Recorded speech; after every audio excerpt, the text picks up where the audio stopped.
Hoy vamos a tocar un tema muy importante, un tema el cual me han consultado ustedes, un tema el cual han venido a preguntarme y es el aire de las llantas de nuestra bicicleta, tanto en la delantera como en la trasera, qué aire debo llevar para trocha, qué aire debo llevar para pavimento, lo mismo para ruta, lo mismo para urbano, ¿listo? Entonces, bueno, vamos a aprender un poco.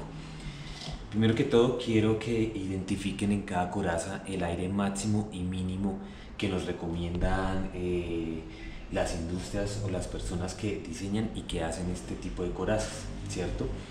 Vamos a coger esta de ruta. Quiero que miren acá en su información, particularmente dice máximo inflado 110 PSI. Tenemos que identificar el PSI, ¿cierto? Importante para la de ruta, que esté bien inflada. Hay unas de ruta que también dice 120 PSI máximo, hay otros que dicen hasta 170 PSI, otros 140 PSI, y eso es según el material que los fabricantes implantan en sus corazas, ¿cierto? Entonces, importante identificar esto en las corazas. Para esta, por ejemplo, que es MTB, pero es lisa, es urbana, es una coraza que se está utilizando para poder rodar bien en pavimento, ¿cierto? Para poder adicionar buen aire y poder rodar bien. Entonces vamos a mirar acá, por ejemplo, esta particularmente dice máximo de inflada 85 PSI, listo, 85 PSI, y por ejemplo acá dice mínimo 50 PSI. Si nosotros adicionamos menos de 50 PSI a esta coraza, por ejemplo, o las demás corazas, corremos el riesgo de pincharnos, de pellizcarnos fácilmente con algún andén que vayamos a subir, incluso a coger algún vidrio de manera fácil o adherirse. El vidrio se adhiere de manera fácil a la coraza.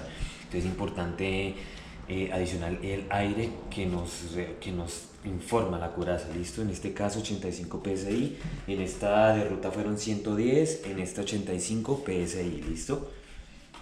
Ahora vamos con esta de MTB. Acá nos indica, por ejemplo, que mínimo 40 psi, máximo 65, perdón, psi, ¿cierto? Esa es la presión del aire. Recuerden que el PSI es la presión del aire, y así sucesivamente podemos identificar en las corazas el mayor aire que pueden tener cada una, ¿listo? Para eso tenemos que tener un inflador de piso. Es un inflador como este que tengo acá, se los voy a mostrar. Este es un inflador Partool, el cual nos indica, está el PSI, ¿cierto? Entonces, de esta manera, si lo tenemos en casa, vamos a identificar bien la presión del aire, ¿listo?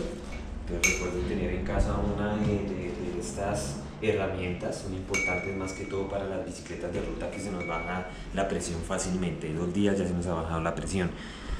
Eh, Ahora sí, vamos a explicar más o menos de qué manera lo vamos a hacer para las de ruta. Las de ruta es importante que siempre esté con buen aire, que esté, si dice 110 psi, echen o agreguemos más bien 110 psi de aire a esa coraza, ¿listo? Si tenemos 120, podemos también adicionar los 120, no nos pasemos de ahí. Particularmente yo siempre adiciono 110 psi, 115, no me voy más para allá, ¿cierto?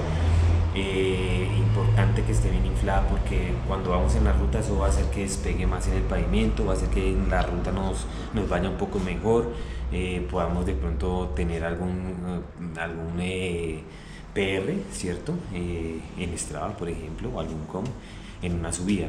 Y también importante porque si vamos en pavimento, nos encontramos un vidrio, una piedrita, y con esa presión de aire que tiene, esa piedrita sale a volar, entonces no nos vamos a pinchar fácilmente en una bicicleta de ruta.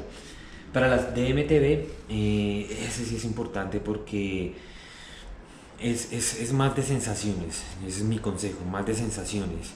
He tenido la experiencia que, por ejemplo, le apliqué al principio cuando montaba 28 PSI a mi rueda de MTB, y resulta que la sentía muy dura, la sentía muy ping-pong.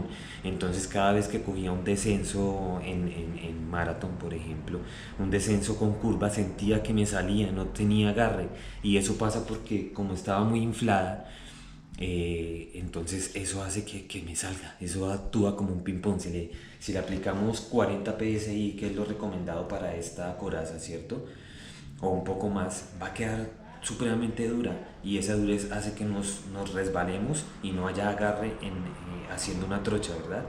Entonces es recomendado aplicarle un poco menos a la coraza. Particularmente yo en maratón por ahí máximo 25 psi, eso es de acuerdo a mi peso también. Me siento bien, me siento seguro. Para una pista cross country yo siempre aplico 19 o 20 psi. Es para mí, me siento seguro, siento más estabilidad y siento agarre en cada curva. Es más que todo para el descenso. Si voy en pavimento, sí 40 psi, porque en el pavimento quiero despegar, quiero rodar bien y no quiero cansarme tanto ni sentirme pegado al pavimento. Hay otras personas, por ejemplo, que le han adicionado 32 psi, se sienten duros después 30, y por ejemplo un amigo estuvo haciendo ese proceso hasta que la dejó en 28 psi, y ese es su aire indicado, se siente seguro, se siente bien. Entonces mi consejo es que lo pongan a la práctica, le adicionen un aire particular, luego le bajan o le suben y vuelven y ruedan hasta que se sientan bien. Es mi consejo para MTB. Para las demás, importante aplicarle buen aire para que no nos pinchemos y rodemos bien. ¿Listo? Espero hayan aprendido un poco estos tips que les doy y mis consejos, y pues nada, nos vemos en el próximo video.